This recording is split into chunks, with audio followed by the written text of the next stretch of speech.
It is a privilege to be up here once again and get to share a message with you. As John had mentioned, we're going to be looking today at Psalm 23. Excuse me. This is probably a passage you guys know very well. In fact, I think it's probably the best known psalm in the entire world. Out of all the psalms that are written down, many of which were written by King David, this one stands out as one of the most uniquely personal psalms of them all. If you don't know anything about David, he was a shepherd boy turned king turned ancestor of Jesus Christ himself. And as he penned these 6 simple verses, they are one of the most personal, intimate reflections on the nature and the character of God. And not just the nature and the character of God, but the unique relationship between God the Father and us. You might be wondering, okay, so I know this psalm, it's super well known, so why devote an entire Sunday to exploring it further? And to that, there are 2 answers. One, because like the best speeches or passages or poems, there is far more beneath the surface when we take our time to look at this sort of thing in depth. And the second reason is simple. It's just something lovely, and I thought that's something I wanted to share with you guys this morning. So we're going to be looking at this, and I'm going to be reading through the ESV. I think it's a really good version of this psalm. So if you would read along with me if you have your Bibles. The Lord is my shepherd, a psalm of David. The Lord is my shepherd, I shall not want. He makes me lie down in green pastures. He leads me beside still waters. He restores my soul. He leads me in paths of righteousness for his name's sake. Even though I walk through the valley of the shadow of death, I will fear no evil, for you are with me. Your rod and your staff, they comfort me. You prepare a table before me in the presence of my enemies. You anoint my head with oil. My cup overflows. Surely goodness and mercy shall follow me all the days of my life, and I shall dwell in the house of the Lord forever. I love this passage. It's one of those things, wherever you're at in life, and I don't know where you guys are at in life, but for me, it's one of those passages that I just need to keep coming back to for a moment of rest, for a moment of reflection, just to pause on the busyness and the chaos of life. This psalm affords us the ability just to take a beat wherever we're at and just to dwell on the goodness of God. So the way I'm going to work through this is really simple. I'm just going to look at one phrase at a time, and we're going to go through it. So the first phrase, the Lord is my shepherd. Now I could stop here and I could do an entire sermon on this one phrase alone. This is something you'll hear me say a couple of times this morning. But the concept of God as a shepherd is so deep and nuanced. One of the chief things this tells us about God is that he is a caregiver and a provider.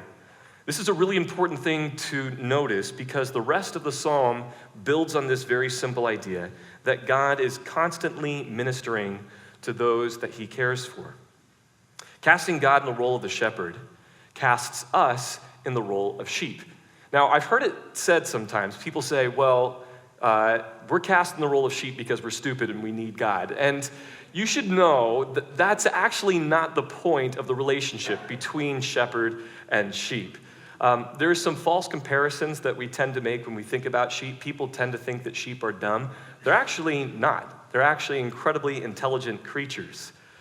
Studies over the past decades have actually debunked the idea that sheep are dumb, and they found a couple of things. They found that sheep actually remember their own names, and they remember the names of other individual sheep. They've actually been proven to solve and map out danger zones. If you guys ever go to these places where they keep sheep, sometimes they have these gates that's in theory supposed to keep sheep from walking across these sheep gates.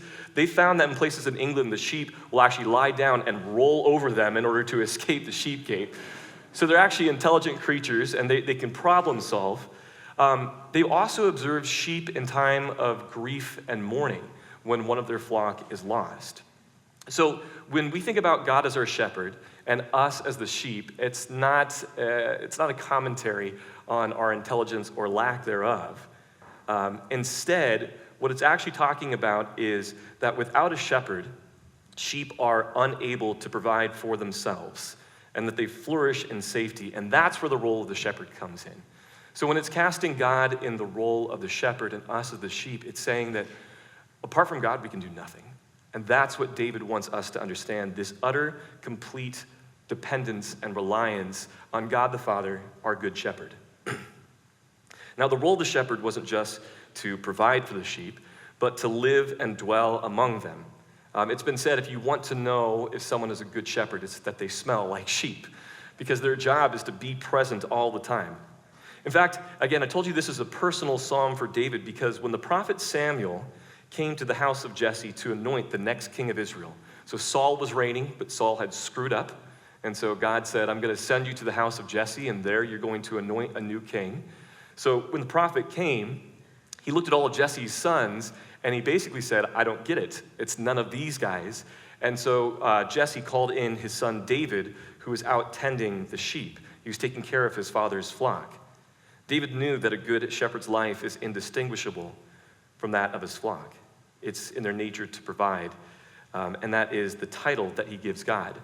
This is a reassuring thing, by the way, because it's not like David says, the Lord is my CEO, and he earns 344 times that of his average employees according to a 2022 study, right?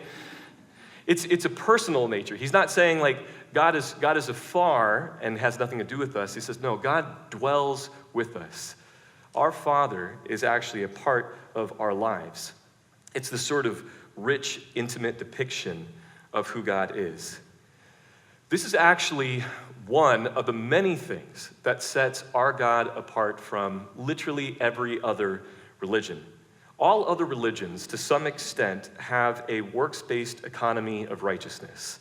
But the Christian God dwelled with his people, and he knows them by name. When I was in high school, I got to hear a man speak. His name was Mark Hamby. I'll never forget the story that he told, because he said that he had been in ministry for a while, but he felt like God had called him to go and be a literal shepherd. So that's what he did.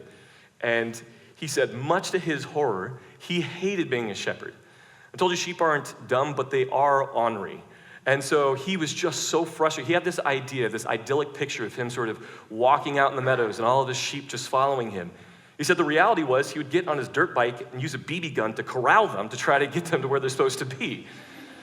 He said that he had this sort of hate-hate relationship with the sheep. They hated him and he hated them, and he was resentful of the fact that he had to try to corral these animals. He said that in particular, there was a ram that he nicknamed Rambo because this ram was constantly trying to attack him. He said one day he's out in the field, and as he's sort of like taking care of one of his sheep, he feels this feeling, bang, and Rambo slams into his back and knocks him to the ground. He thought his back was broken, and as he looks up, he sees this ram going in for the kill shot. So he rolls, and he decides to attack the ram, and now he's choking the life. He's got it in a full Nelson hold, and it's at this exact moment his wife comes out of the house, sees him just choking the life out of a ram. She says, what are you doing? And he says, what does it look like? I'm trying to kill him. He's trying to kill me first. He said that as he continued to try to be a shepherd, his health was failing him. And his son told him that he hated him. He said it's because he realized he had been treating his son the same way he'd been treating these sheep, with forcefulness. So as his health failed him, he had lost a couple of lambs, and his daughter was furious with him, said, Daddy, you're not a good shepherd at all. So he was determined that this round, when the lambs were going to be born, to not lose a single one. So he went to the barn, he locked himself in there, and he was taking care of the lambs. He's giving them all their shots. And he spent 6 weeks inside of this barn because he had a hard time doing anything else because of his health. He said during that time, he often cried out to God and was angry and frustrated and would sort of yell. Sometimes he would read the Bible, but he said a lot of it was spent in anguish. And after 6 weeks, he noticed something, that he had been spending time amongst his flock, taking care of the lambs and listening to his voice. And after 6 weeks, he noticed that the sheep were watching him, but not with their usual anxiety, but they were paying attention to him. And as he stood up and started walking around the barn, the sheep started following him. So he opens up the door and calls out, and sure enough, the sheep start following him. And finally, as he's going down, his wife and his daughter and his son look at him and realize, finally, Daddy became a good shepherd. The reason I love that story is that the sheep knew his name, right? The sheep knew him, and that's exactly what God the Father did for us. You see, when Jesus saw a broken world, he wasn't content to stay in heaven. It says that he came down as a man, he spent time among his flock and made sure that they knew his voice. In John chapter 10, Jesus refers to himself as the good shepherd. He says, because a good shepherd would lay down his life for his sheep. This was a statement that grew to mean more when his ministry on this earth was fulfilled. So this fact that God is a shepherd is so powerful that, in fact, the shepherd's crook became ubiquitous with Israel's kingship. God is every bit as much of a shepherd to the whole flock as he is to the individual. God knows us by name, and when we listen to recognize his voice, he calls us. Okay, I told you, it could be a whole sermon on that. We'll move on.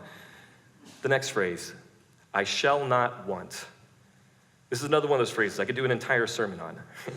This builds on this idea of God as a provider, that you and I lack for nothing. Some scholars will actually argue that this statement is actually the point of this psalm, and that the rest of the psalm will go on to address the specific wants we may otherwise have.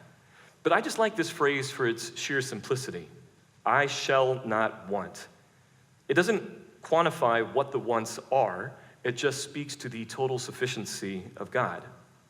We don't need all the things that we think we do.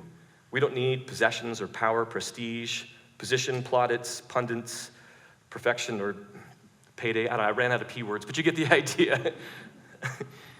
Instead, we have this statement, right? I shall not want. Think about how this mindset alone could come to define the Christian mentality. Like, if us as a church, the capital C church, not just North Coast Church, if we decided to adopt this as a rallying cry, I shall not want. God is everything for me. I shall not want. We would tell the world we're not obsessed with things. We're not worried where the next thing is going to come from. I shall not want because God is everything to me. We don't need to be obsessed with the constant act of acquiring, right? The iPhone 37 or $400 gold sneakers, whatever it is. There's so many things in this world that we think we want, and what David is saying is, God gives us everything. I shall not want. We are called to trust that God's ability to assess, predict, and fulfill our true deep needs are sufficient. That statement, I shall not want to, I hope you didn't fail to notice, that's a decision that we make. I shall not want. We are deciding that we want to adopt this mindset. That means that we're going to reject a consumeristic culture, and we're going to draw a line in the sand that says, I'm good. I have God, and I am good with that. That can be hard sometimes. Anybody else have like an Amazon wish list that's in the triple digits? Right? But the truth is, David's saying, God provides. It's also an echo of the 10 Commandments, too. Wanting what you have no right to possess is at the very heart of envy, pride, adultery, and anger. So we should take this as our motto. We are God's children. I shall not want. I will not. The next thing he says, he makes me lie down in green pastures. He leads me beside still waters. I love this because when David talks about the things that the Lord provides, the very first thing he lists is rest. If your world is anything like mine, I find that I'm constantly in motion or I'm always busy. We treat this concept of busyness as a virtue, and we experience guilt if there's too much downtime in our days. We're always going. We're always constantly doing the next thing. We're constantly moving. I forget that I don't just follow a God who is constantly at work in the world. I also follow a God who knows how to rest and to take a break. When is the last time that you came to God and just said, God, let me just find some rest? Sometimes we come to God and we ask for things. God, I need this. God, provide this. God, give me this. Instead, when did you just come to God and say, God, I just need a moment to breathe? Father, let me just find true deep rest. I just need a season where things aren't on fire, where I can trust in your sufficiency. That lack of rest can cause us to burn out. It could build up tension. We need to be more intentional about finding rest. There's a great book. It's a short, small book written by Philip Keller, and it's called A Shepherd Looks at Psalm 23. And he points out that sheep won't easily rest or lie down unless they are free of four things. First off is fear. They must not anticipate any sort of threats or predators in the area in order for them to rest. The second thing is tension among other sheep, that they can't be at odds with the other members of the flock. They also need to be free of things like pests, flies, or parasites, or whatever else. And the last is hunger. Sheep won't actually lie down if they feel like they must find food. They stay standing. I told you that we are wholly reliant on God for literally everything, and God provides these things for us. He gives us relief from fear. He gives us relief from tension amongst others, annoyances, and even basic provision.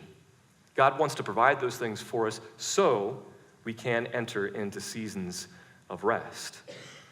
This doesn't solely rely on God's shoulders, however. To find rest in God means that we need to sometimes relinquish the things that actively hinder us. Biblical surrender isn't just a passive choice to give things up. It is an active decision to place our trust in his hands. And this can be really hard sometimes when there are a billion different things vying for our attention, and our chief focus is often our own self-interest.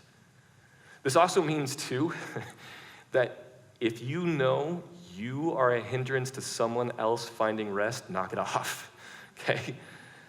I love the scriptures say, if at all possible, be at peace with all men. Some of us, I think, are a hindrance to other people's restful mindset.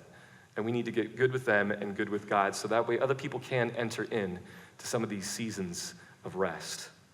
So cultivate rest, but do this by allowing God to lead you in these seasons. This next phrase, he restores my soul. This is the third and last time you'll hear me say it, but an entire sermon could just be written on this line alone. He restores my soul. It is so meaningful. I love this idea of restoration. When I was in college, we had a family friend staying with us for a few years. He was preparing to be a missionary, and during the time that he stayed with us, he got this old beat-up Ford Mustang. I don't know the year, I'm not a car guy. But he got this old beat-up Mustang that lived in our driveway for the better part of a year. And it was amazing because he would spend all of his free time working on restoring this beat-up old car. And so I watched this transformation as it went from being this sort of ugly rust color to being this beautiful red with pinstripes. He did all the upholstery, he did all the engine work, and I learned something about restoration. It takes a really long time. It's a laborious labor of love. It is a process. Restoration does not happen by pulling in somewhere and saying, okay, be back in 5, let me know when you're all done. In a world of instant gratification, the thought of something taking longer than our attention spans to complete is horrifying. We don't like things that take time. Next time you're in line for literally anything, look at what people are doing. Everyone's on their phones because we're so afraid of having 10 seconds with our own thoughts. We're constantly occupied, and so when we come to God and we say like, okay, restore my soul, cool, and go. It doesn't work that way. We want to come to God and just say a prayer and bam, we're made new. But here's the truth. Some of our souls are these battered old things. Like we have years of rust and the engine it's making a funny sound. It's all the trauma and the drama of life has been wearing on us. And sometimes we come to God for a quick tune-up and he's saying, hey, you actually need something a little more intensive. God wants to take some of our souls and he wants to break it back down and build it back up with all the original good parts, all the things that he intended for us. But we have to be willing to give God an adequate amount of time to allow him to do that. So when David says he restores my soul, don't think of this as something that can come or can happen by coming on a Sunday morning, hearing a message, singing a few songs, and then go about your day. Restoration is a process. We need to give God the time to do what only God can do. The great news is that God is fully capable of the toughest of jobs, but we need to be patient. We need to trust him fully. We need to hand him the keys and say, okay, whatever you need to do. That term for soul, it means body and spirit. It's this combined word. So God's plan for our restoration is a comprehensive one. This means that sometimes it's his plan to restore us physically as well, but that is by no means a guarantee. And that's hard to contend with sometimes. Sometimes God has an equal plan for illness as he does for perfect health. And just like good health isn't a sign of morally upright behavior, and illness isn't an indicator of a broken or flawed spirit. Don't discount what God can do by showing us our limits. When we come to God for restoration, just understand that we are placing our trust wholly in his care, whatever that care might look like. And when we rest completely in his care, when we give God this ability to do what he will, I know that his good work will be done. And I know more importantly that when we come to God asking him to restore us, whatever work he prepares us for is the work that he intended for us. You will be fully equipped to do what God has in mind for you. He will not leave you incomplete. The next thing he says, he leads me in paths of righteousness for his name's sake. This phrase serves as a reminder of the point of all of this. He's not doing this to give anybody else glory. God doesn't care that your name is made great. He cares that his name is made great. So as we're preparing, as we're finding these seasons of rest, we should know that we're not doing this for our own vanity or our own pride. We are doing this so that the life that we live might give God glory. That wherever we go, we are his walking representatives. That God restores us and builds us back up, and he makes us new, and then he sends us out so that way we might be his emissaries, his ambassadors, for his name's sake, to build the kingdom of heaven. That is the work that God equips us to do. It is not about anything else other than accomplishing his plan. So if you're here today and you're saying, yeah, I need to find the season of rest, I'm willing to give this, just know that whatever God uses that season of rest for, whatever he is planning in mind for you, is to build up his kingdom. So if you come to him with selfish ambition, if you come to him saying, God, I want to do something, I want to make a name for myself, you've come to the wrong God. He is concerned that we are building his kingdom and that we are his walking representatives. The next verse says, even though I walk through the valley of the shadow of death, I will fear no evil, for you are with me. Your rod and your staff, they comfort me. This is a passage that is often used to comfort the dying and those at a funeral, which is appropriate. But there's just as much application to the living. You see, this is a reference to God's ability to protect and guide those who are in times of danger or distress. You may not inherently think of a shepherd and think of somebody that is like sort of tough or fierce or intimidating. However, I want to point you to what David says right before he stood toe to toe with Goliath, right? So Saul, the king, he's made this sort of call that if anyone could defeat this Philistine, this massive man who is calling out curses against Israel, I will take anybody. In fact, Saul was so desperate, when David, a little shepherd boy, showed up, Saul looked at him and thought, I'm sending this kid to his death. But he was kind of a coward, and so he was willing to do it. And this is what David said, right? Talking to Saul, this is 1 Samuel 17, David said to Saul, your servant used to keep sheep for his father. And when there came a lion or a bear and took a lamb from the flock, I went after him, and I struck him, and I delivered it from his mouth. And if he arose against me, I caught him by his beard, and I struck him and killed him. Your servant has struck down both lions and bears, and this uncircumcised Philistine will be like one of them, for he has defied the armies of the living God. And David said, the Lord who delivered me from the paw of the lion and the paw of the bear will deliver me from the hand of this Philistine. And Saul said to David, go, and the Lord be with you. David just stood in there, he delivers this, drops the mic, and Saul's like, get him, tiger. And then by golly, he does, right? He does. He takes a sling, he takes an implement that was used to help direct sheep and keep away predators, and he kills a giant. So when David is writing this, that he's not worried for your rod and your staff comfort me, he's speaking from personal experience. He's like, nothing gets between the shepherd and the sheep. Nothing. We don't always remember God's ability to protect us when we're not actively in danger or we're not actively in conflict, but he does. Those valleys, by the way, the valley of the shadow of death, it looks so different for each person too. We might find ourselves in different seasons, in seasons of rest where we get to just breathe deeply. You might find yourself in one of those seasons where you're in the valley, and you're not sure if the sun is still shining because you've been in darkness for a long time. It might be death, literally. It might be the death or the illness of someone that you care about. For some people, it's just grief prolonged. It might be not knowing where the next check comes from, or not having a safe place to go home to, or even uncertainty in your future that you want to control but can't. Those valleys look different for us.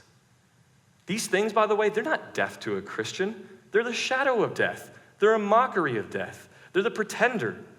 These are the things that we think are a big deal but aren't really, not in the grand scheme of things. We think they're a big deal now because we're walking through it. And I'm not discounting anybody's experience. So don't hear me say that, because sometimes we're quick to rush through that and we're just like, I'll be all better. It's okay, champ. Don't worry, the sun is still shining. And we just don't always allow people the opportunity to grieve in the moment, and that's okay. Some of us are walking through this valley, and some of us have been walking through this valley for a long stinking time. And we're exhausted. And we just want to know where the exit sign is so we can get the heck out of there. But this life is a shadow of the one to come. The trials are mere imitations of the things, but they have all been overcome. Jesus said, in this world you will have trouble, but take heart. I've overcome the world. David is writing to let us know that even though we're in the middle of this, even though we don't always remember this, even though we're not always conscious of this, God is still providing for us. This is also interesting to me because it indicates that being led through these valleys is something that God intentionally does for us. It's a part of the Christian walk. It doesn't say, thank you for guiding me around all the hardship. Thank you for showing me the easy path so that way I don't have to be down there in that dark place. He's saying, even though I walk through this, which means even though you have led me through these valleys, I still trust you. We should not live our lives as if the chief function of our days is just to stay safe and comfortable. One of my favorite poems is from Jack London, and in it, this line says, I shall not waste my days trying to prolong them. I love that. I like to be safe and comfortable as much as the next person, but if I'm going to be honest, most of the best stories and moments in our lives don't come from safety and comfort. You don't usually go over to a friend's house. You're like, hey, you want to hear the cool story about how I folded laundry yesterday? No, I don't care about that. Some of the best stories that we have in our lives are the ones that leave scars. The important thing to note is that whether or not we go seeking danger or it finds us, no matter what, God has our back. More than that, those valleys might actually serve to further his kingdom. Those valleys, they don't make us prisoners, they make us pioneers. We're forging a way through that. And sometimes God wants to guide us on those valleys so we can turn back, look at those who are following and say, don't worry, let me show you the steps. Come this way. So if you're in a peak or a valley, whether or not you're experiencing rest or you're experiencing difficulty, know that God is still providing for you. No matter what, he is always providing everything that you need, nothing more and nothing less. He says next, you prepare a table before me in the presence of my enemies. You anoint my head with oil, my cup overflows. We see this shift here as the role of God the Father goes from shepherd to host. Still in the role of a provider, that's still the constant theme of this psalm, but he moves from a shepherd to a host now, and he is a host who provides richly for his guests. This picture painted here is one of a victory dinner that is lavishly given in front of a horde of enemies that meant harm to the dinner guest. Most of us will probably never have real-life enemies the way that David did, and he experienced some profound enemies. He had an insurrection inside of his own house to a murderous, jealous king, to marauding nations that sought to destroy Israel. So when he's writing in the presence of my enemies, he's picturing people. He's got names and faces that are sitting there watching him enjoy this feast. Incidentally, if you do have enemies like that, please come and find me afterwards. That sounds fascinating. We do, however, experience different things. So we may not necessarily have literal names and faces that we're picturing at the table, but there are dark forces of this world that seek to tear us down and to destroy us. We wrestle with things like depression and self-loathing, rage, anxiety, and deep trauma. Some of these things are the things that we tackle with. These are the victories that God is going to give us over, like the dark forces that seek to tear us down. The major takeaway from this is that God is supreme over all things. And when these foes are vanquished, he wants to treat you to a victory dinner. He says, "You anoint my head with oil." This is something that David was also intimately familiar with. When the prophet Samuel called David from the field as a shepherd, he anointed his head with oil, which was a metaphor for being given the divine blessing of God. This act of anointing solidified David's future reign as king over Israel. So in this passage, he's not just thanking God for providing abundantly, but he's saying that as a follower of God, we are recipients of his divine favor as well. This is the really cool thing. It's not just that God brings us into this victory dinner, he then crowns us kings and queens. He says, "I've got a future for you. You become heirs. You get the inheritance of heaven." Being counted as God's anointed means that he has a special plan and a purpose for us. We have a task to build the kingdom of heaven here on earth. In my head, this all looks like a Norman Rockwell painting. I don't know if you guys have seen that, but I imagine just sitting down to a traditional Americana dinner, but instead of the smiling family, it's all the people, the embodiment of the things that wished you ill, and you're just sitting there just eating dinner, just smiling the whole time. Meanwhile, God's walking up behind, and he's putting a crown on your head. This verse gives us a sense of purpose and belonging. The last thing that David says, "Surely goodness and mercy shall follow me all the days of my life, and I shall dwell in the house of the Lord forever." Just when you thought the invitation couldn't get any better to come to an incredible dinner party set up in your honor in the face of all the people or the things that meant you poorly, Jesus sits down next to you and he's like, "Hey, you don't have to go home." The invitation is forever. I love that. I obviously don't believe in things like karma and reincarnation, but I think I would have been a dolphin in my former life. Because I love to be in the water. Whenever I was a kid, I was always the last one in the pool, right? My mom had to threaten, if I had to jump in there and get you, so help me. I just love to be out there. Just something about being in the pool in Southern California on those warm summer nights, that's my happy place, just sort of floating at peace. Wherever your at peace place is, maybe it's sitting on the beach watching the sunset. Maybe it's hiking and it's just the calm stillness of the forest. Maybe for you, it's a friend's house. It's a relative. It's a place that you always go for Christmas dinners. Wherever that place of happiness is for you, just imagine you being there and you never have to leave. And the party doesn't end. And it's always good and the food is always delicious. That's what he's saying. You invite me into this house and I get to dwell in the house of the Lord forever. Wherever your special place is here on earth, know that that's magnified 100-fold, because for us, it's also heaven. When we arrive, we're going to get to heaven, and we're never going to want to leave. And the psalm assures us that we don't have to. We get to dwell in the joy, in the delight, in the perfect health and happiness forever and ever and ever. This is the ultimate, final, and best reward for diligently living a Christian life. You can kind of look at this psalm as almost a journey, right? To start, we find ourselves in the care of God who finds us and gives us a profound rest. So he's saying, just come on in, weary traveler. Just get a moment to recollect yourself. Then he restores us and he prepares us for the journey in front of us. We live and we brave danger, and then we celebrate victory in the face of all of us, all those things that ever wished us ill. And then finally, we count our blessings and we go to be with God and our spiritual family forever. What a beautiful psalm that is. When we see this as a whole, all the things laid out for us, including God's final plan, it should cause us to give a deep sigh of relief. Our troubles are vapors, but our reward is eternal. Whenever I read this passage, and I get to the end of this, and I just walk and I just dwell with what this passage is, what it causes in me is a deep longing to go home. I love the life that God has called me to now, but there are valleys and there are hardships. And as I'm walking through some of these things, I'm just reminded that I wasn't built for this world anyway, that there is an eternal kingdom. All the hardship I experience, the difficulties that we go through, it's to remind us of this. Yeah, things shouldn't be this way. And if we love Jesus, it won't be.